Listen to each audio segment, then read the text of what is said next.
Hello दोस्तों, स्वागत है आप सभी का स्लीपी क्लासेस में। दोस्तों C3 में एक टॉपिक है हमारे पास वर्किंग क्लास से जुड़ा हुआ कि वर्किंग क्लास हमारे देश में की कैसे एग्जिस्ट करती है, उसको कैसे मोबिलाइज किया गया एट्सेट्रा। ठीक है, इसके स्ट्रक्चर के बारे में जानते हैं। तो सबसे ही पहले अगर हम शुरू करें, वर्किंग क्लास को डिफाइन करना ज़रूरी है दोस्तों। तो जैसे अगर आप बोल सकते हैं कि वर्किंग क्लास या फिर प्रोलेटेरिया इसको कहा गया, तो ये मार्क्सियन टर्मिनोलॉजी है। मार्क्स ने ऐसी टर्म शुरू की थी, उसके बाद से दुनिया में ये फेमस हो गई। तो मार्क्स ने क्या कहा था कि ये वो लोग हैं जो अपना लेबर सेल करते हैं। तो या तो आपके पास कैपिटल होता है या आपके पास लेबर होती है। तो जो लेबर सेल कर रहे हैं वो कौन है? Working class. ठीक है, तो इसीलिए जो क्लास बेस्ड सोसाइटीज़ हैं सिर्फ वहीं पर ही देखने को मिलेगी, जो इंडस्ट्रियल लेट से सोसाइटीज़ हैं, जहां पर आप अमीर गरीब के हिसाब से डिसाइड कर रहे हैं, कैपिटल और लेबर के हिसाब से डिसाइड कर रहे हैं, वहीं पर ही लेबर क्लास की बात भी समझ आएगी। ठीक है, ओके। देन दोस्तों, अब क्या वर्किंग क्लास क्या एक जैसी दिखती है दुनिया भर में या हमारे देश भर में, इवन कि एक शहर में? दोस्तों नहीं, कहीं भी वर्किंग क्लास सिमिलर नज़र नहीं आती। इसीलिए बहुत ही कॉम्प्लेक्स तरह की एक वर्किंग क्लास, जो एक क्लास है वर्किंग क्लास, कॉन्ट्राडिक्टरी भी है। कहीं आपको मैं समझाऊंगा काउंटर व्यूज़ में कॉन्ट्राडिक्टरी क्यों है। दोस्तों जैसे पहले यहीं पर ही जो देख लेते हैं अभी कि कॉन्ट्राडिक्टरी इसलिए देखो कि जो मेहनत कर रहे हैं, जो वर्क कर रहे हैं, अपना लेबर सेल कर रहे हैं, वो वर्किंग क्लास है। फॉर एग्जांपल, इसमें स्टूडेंट्स भी आ गए, इसमें टीचर्स भी आ गए, इसमें blue collar workers, white collar worker. ठीक है, चाहे कंपनी के सीईओ हो, लेकिन आप हो तो वर्कर, आपके पास जो लेबर ही है सेल करने के लिए, आपके पास वो तो आपके पास कुछ भी ऐसी कोई कैपिटल तो नहीं है सेल करने के लिए। तो इसीलिए सभी के सभी वर्किंग क्लास में शामिल हो जाते हैं। ठीक है, तो जितने भी सैलरीड एक्सेट्रा लोग हैं, तो ये बात ठीक है। ये एक व्यू है, इग्नू में देखेंगे आपको दिखेगा। एंड देन उसके बाद वो कह रहे हैं कि कैपिटल इसी कारण वर्किंग क्लास एक एक्सपैंडिंग क्लास है।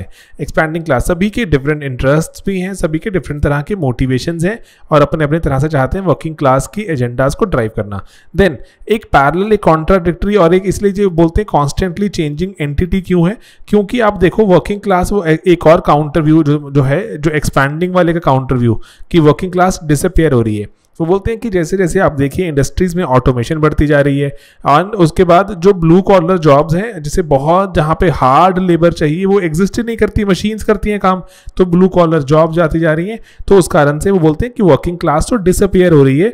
अब सभी अपने हिसाब से काम करते हैं, सभी अपनी लेबर को सेल, कोई लेबर को सेल नहीं कर रहा, सभी अपना टैलेंट सेल कर रहे हैं, या फिर जो टैलेंट के हिसाब से, जैसे आप डैरेन डॉफ को भी अगर कोट कर सकते हैं, तो टैलेंट के हिसाब से लोगों को वेरियस पोजीशंस पे रखा जाता है। तो अब वर्किंग क्लास नामक कोई चीज नहीं रही, तो वो कह रहे हैं मिसप्लेस्ड है। ठीक है, तो दो डिफरेंट स्कूल्स हैं हमारे, स्कूल ऑफ थॉट्स हैं, जो ये कि एक तो एक्सपैंड हो रही है, डिसअपियर हो रही है। इसीलिए कॉम्प्लेक्स हो जाता है इसको स्टडी करना। कॉन्ट्राडिक्टरी डेफिनेशंस है हमारे पास, कोई कांस्टेंट डेफिनेशन है ही नहीं। मार्क्स की डेफिनेशन यूज करने तो सही लगता है, लेकिन मार्क्स के डेफिनेशन को ही अगर हम आगे देखें तो कॉन्ट्राडिक्टरी नजर आता है हमें। ठीक है, तो इसीलिए आप ये सब मेंशन करें कि अकेडमिक है ना, ये सब कुछ अकेडमिक के लिए ही देखना है हमें। एंड देन उसलिए बोलते हैं कि इसका कॉम्पोजिशन क्या है, क्या इसका साइज है और इसके कैरेक्टरिस्टिक्स हैं, ये वक्त के साथ साथ बदलते जाते हैं और बदलते ही रहेंगे। ठीक है, तो ये बात ध्यान रखें। ओके दोस्तों, कुछ बरस पहले तक अगर आप गूगल करते थे शी इन्वेंटेड, तो गूगल आपको ऑटो करेक्ट करके पूछता था did you mean he invented. And अगर आप अपने आसपास देखिए, G7 की मीटिंग हो रही है, G20 की मीटिंग हो रही है, कितनी विमेन रिप्रेजेंटेटिव्स है वहां पर? बिल्कुल भी नहीं। एंड ऐसा कभी आपने सोचा है कि शादी करके लड़कियां ही क्यों घर छोड़कर जाती हैं एंड नॉट लड़के?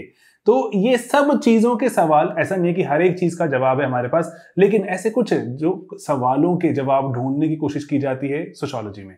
दोस्तों, सोशियोलॉजी इसीलिए एक ऐसा डिसिप्लिन है जो आपको समाज में होने वाली बहुत सी ऐसी चीजें जो हो तो रही हैं लेकिन आपको दिखती नहीं है सच, उसके बारे में आपको अवेयर करवाता है, अवगत करवाता है, एंड आपको एक अच्छा ऑफिसर बनने में हेल्प करता है, क्योंकि आप बेहतर समझ पाएंगे ऐसे प्रॉब्लम्स को। तो दोस्तों, ऐसे ही एक जर्नी में, सोशियोलॉजी को जानने की जर्नी में, यूपीएससी सिविल सर्विसेज की जर्नी में, हम दोनों को जब मिलाकर देखते हैं तो डेफिनेटली अच्छे रिजल्ट सामने हमें देखने को मिले।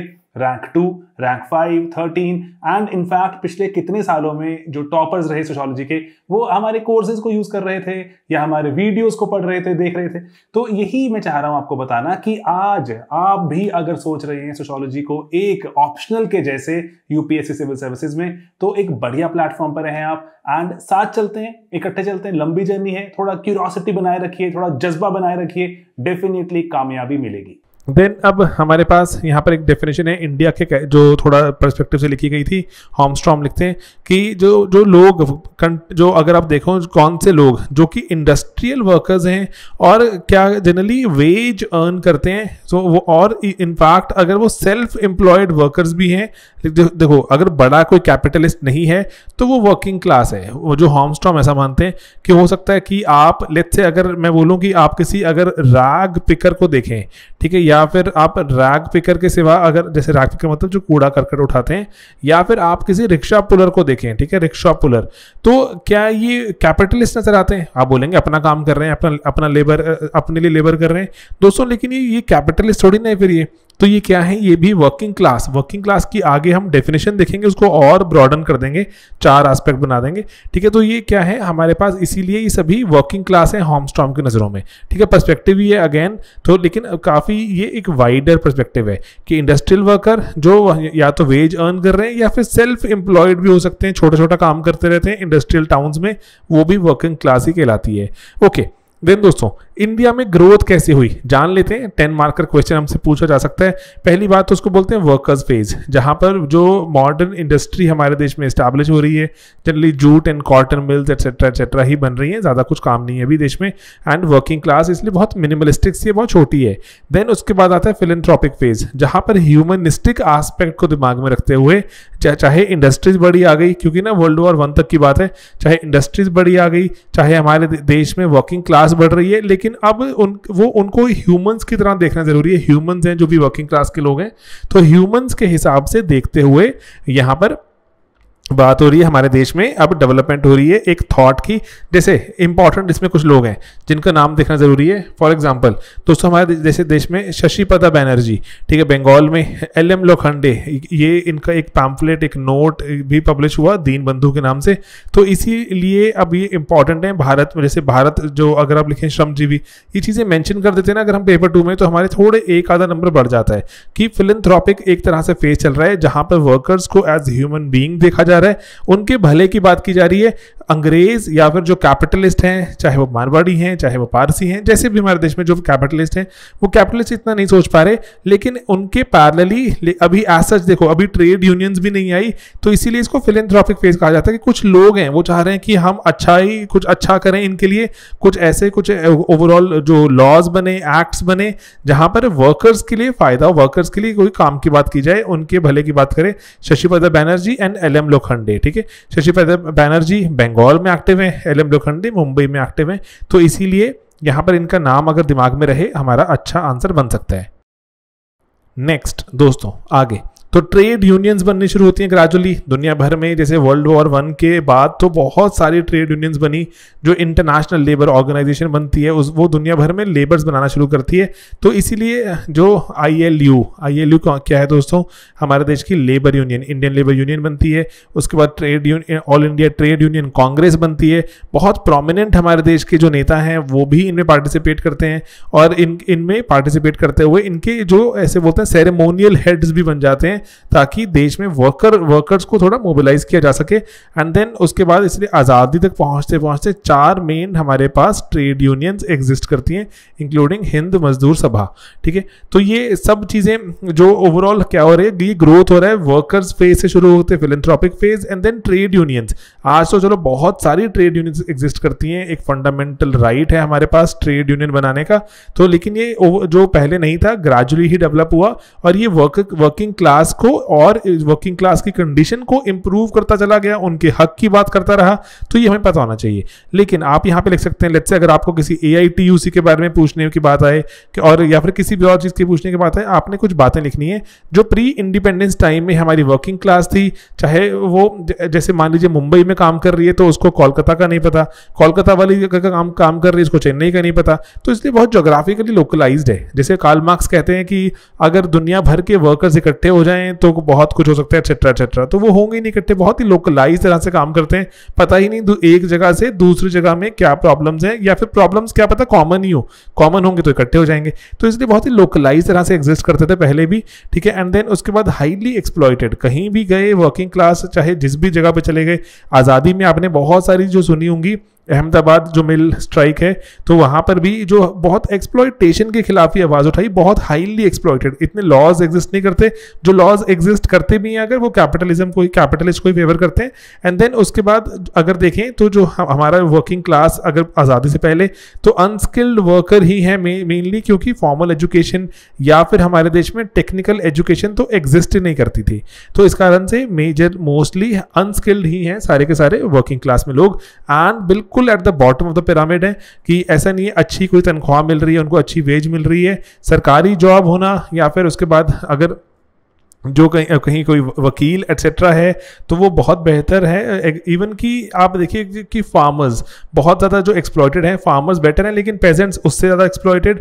पेजेंट जैसी हालात ही है वर्किंग क्लास की, तो bottom of the pyramid he exist करते हैं शहरों में, जो जस्ट सर्वाइव करते हैं, ठीक है। उसके बाद ग्रेजुअली मोबिलाइजेशन शुरू हो जाती है। मोबिलाइजेशन मतलब कि जो हमारी जो ट्रेड यूनियंस आ जाती हैं, तो ट्रेड यूनियंस काफ़ी ज़्यादा जो लोगों को मोबिलाइज करती हैं, उनकी हक की लड़ाई चलती है, बहुत सारे एक्ट्स एटसेट्रा आए, ठीक है। तो उसके बाद हम देखें अगर एलपीजी एरा हमारे देश में आज़ादी के बाद हमारे, लेकिन एलपीजी नहीं आया 1990 से पहले की बात करें तो वेलफेयर स्टेट भी बहुत एक्टिव है, बहुत प्रमोट करती है कि वर्कर्स की हक की बात की जाए जगह जगह देश में। इसी कारण बार बार स्ट्राइक्स भी होती हैं, ट्रेड यूनियंस का राइज होता है, एनजीओज भी बहुत सारी आती हैं जो कि फेवर में बात चाहती हैं करना, जो ये ग्रोथ है, वर्किंग क्लास मोबिलाइज हो जाती है। एंड देन अब पोस्ट एलपीजी एरा में देखें तो अब अनऑर्गेनाइज्ड सेक्टर की वर्किंग क्लास की बात भी हो रही है, सिर्फ ऑर्गेनाइज सेक्टर में जो जुड़े हैं उनकी बात नहीं है, अनऑर्गेनाइज की बात भी है। सोशल सिक्योरिटी की बात आप यहाँ पे स्कीम्स एटसेट्रा कोट कर सकते हैं, जो कि सोशल सिक्योरिटी स्कीम्स दी जा रही हैं अब अनऑर्गेनाइज सेक्टर के वर्कर, माइक्रो फाइनेंस इनिशिएटिव्स लेकर आ रहे हैं, एंड राइट टू एजुकेशन की बात होती है। इवन फंडामेंटल राइट्स भी अमेंड की गए हैं ट्रेड यूनियंस को लेकर। और आपको जो शायद ना आपने पढ़ा भी होगा कि जो फंडामेंटल जो अपने ट्रेड यूनियंस को लेकर अमेंडमेंट्स हैं एटसेट्रा जो फंडामेंटल राइट्स में डाली गई हैं, तो ये सब चीज़ एक बार ना जो जीएस वाला कंपोनेंट है यहाँ डाल सकते हैं।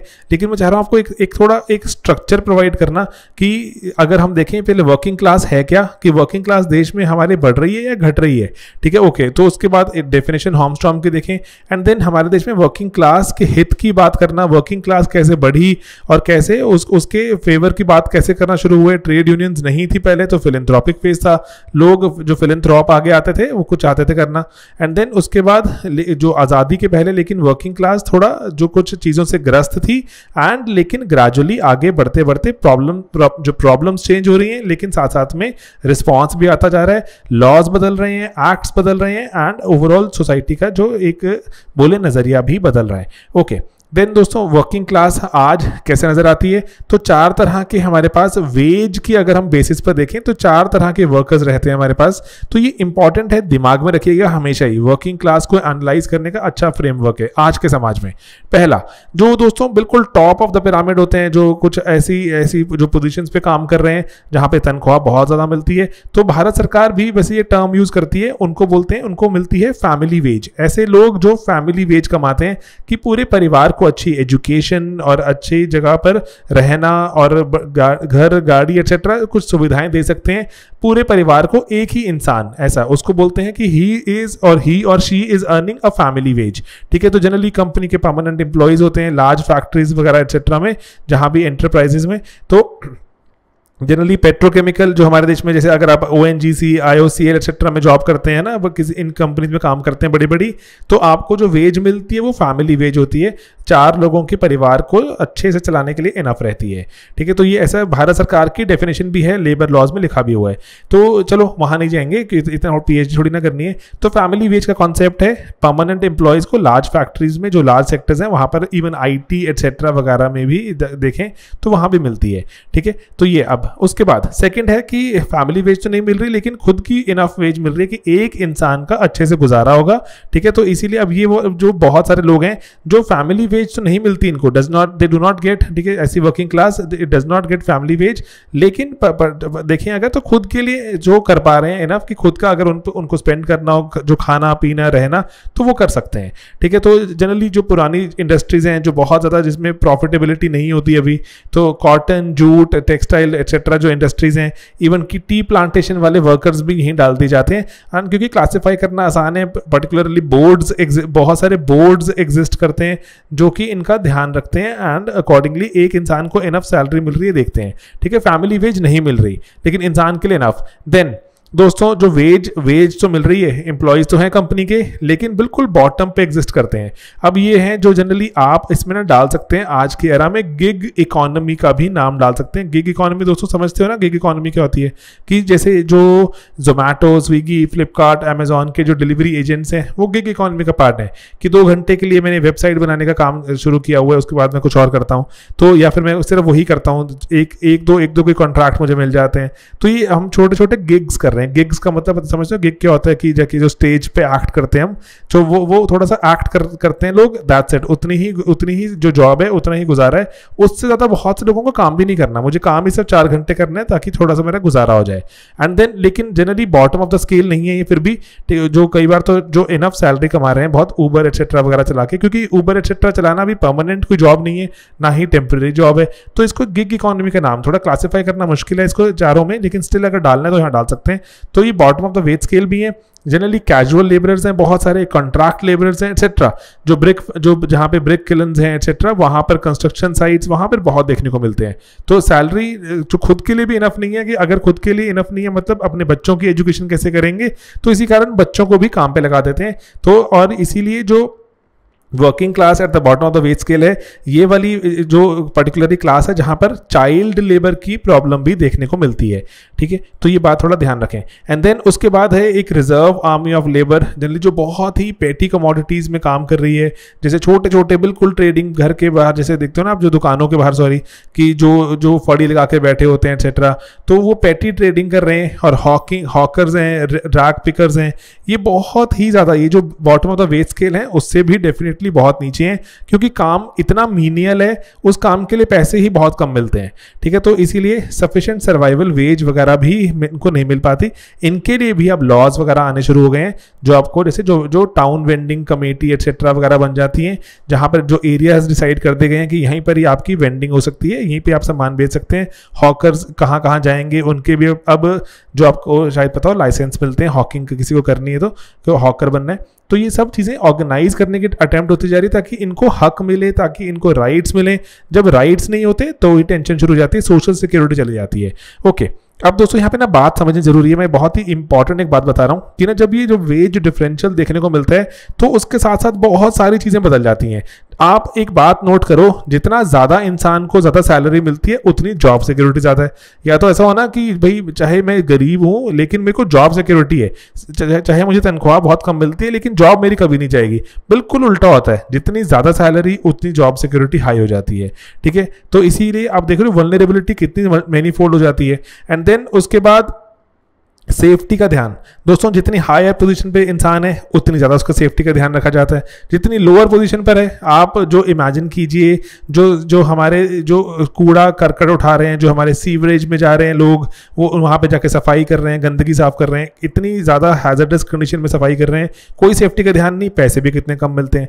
तो ये सब चीज़ें इकट्ठी हो जाती हैं, ठीक है, कि जो बुरी चीज़ें एकदम इकट्ठी हो गई, अच्छी चीज़ें सब जगह इकट्ठी हो गई, कि जो बेटर पेड है उसकी जॉब सिक्योरिटी भी है, उसको सेफ्टी मेजर्स भी मिले हुए हैं, एंड उसके बाद सब कुछ कॉन्ट्रैक्ट्स एटसेट्रा, इंश्योरेंस, सब कुछ मिलता जा रहा है। तो सब चीज़ें इकट्ठी हो जाती हैं, यहाँ पर सब कुछ पीछे रह जाता है, ठीक है, ध्यान रखें। देन दोस्तों में यहाँ पे ना कुछ स्टडीज हैं, एक पेज ही है, इसको पढ़ के देखिएगा कि कैसे इतिहास में अहमदाबाद की स्टडी है कि कैसे अहमदाबाद में कि कौन सी कम्युनिटी में कहाँ कितने कास्ट के क्या लोग थे। तो ये एक जो आर्टिकल में से ही समराइज किया हुआ है कि कैसे किनशिप टाइज दिखते हैं, कि वर्किंग क्लास में कैसे वर्किंग क्लास में कि एक ही परिवार के बहुत से लोग इकट्ठे हो जाते हैं। फिर देखने को मिलता है कि अच्छा उसी ही फैक्ट्री में बहुत ही परिवार के छोड़ो कि सेम कास्ट इकट्ठी हो गई।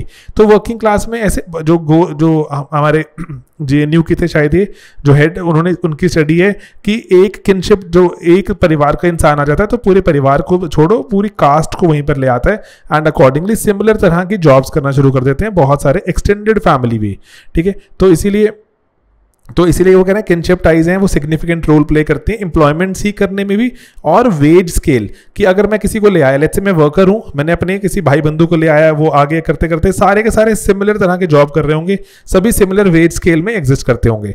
देन उसके बाद कि कैसे कि अपर कास्ट हिंदूज कहाँ पे एग्जिस्ट करते हैं, कि ये देखने को मिलता है कि जनरली प्रोफेसोरियल रोल्स होते हैं और हायर इनकम जॉब्स होती हैं एक्सेट्रा। तो ये स्टडीज हैं, तो इन स्टडीज को अगर आप कोट कर सकें, job of sweepers reserve for Dalits and Adivasis, ये जो है ना ये स्टडीज में बार बार प्रूव होता रहता है, जो देश पांडे जी की स्टडी भी है, और है ना ये कुछ स्टडीज की यहाँ पे मैंने नाम लिखे हुए हैं, अगर याद हो जाएं तो फायदे की बात है। किसी जगह नॉट ओनली हमारे वर्किंग क्लास वाले आंसर में, कहीं भी किसी भी जगह पर कोट किया जा सकता है, और कि कैसे हमारी वेरियस सेग्रीगेशंस हैं। वर्किंग क्लास में हमें कास्ट भी नजर आती है, एथनिसिटी नजर आती है, रिलीजन, लैंग्वेज, ठीक है, ये सब नजर आता है कि एक तरह की जॉब में एक तरह के ही लोग देखने को मिलते हैं बार बार, क्यों, ठीक है। तो उसके लिए कुछ सपोर्ट करती है स्टडीज हैं, ठीक है।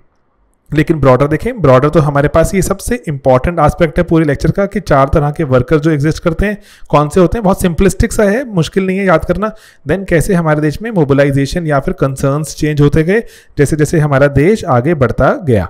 ऑलराइट, तो ये कुछ इंपॉर्टेंट जो चाहे बेसिक चीज़ें हमें पता है, लेकिन अगर ऑर्गेनाइज करके बस मैंने आपको थोड़ा शायद मैंने बता दी, बोल दी, तो उतने में ही हमारा आंसर ऑर्गेनाइज होना शुरू हो जाता है। 10 मार्कर अगर हमें कोई नजर आए तो 6, 7, 8 नंबर हम ले सकते हैं, ठीक है। चलिए मिलते हैं अपने अगले लेक्चर्स में बहुत ही जल्द। बाय बाय दोस्तों, टेक केयर।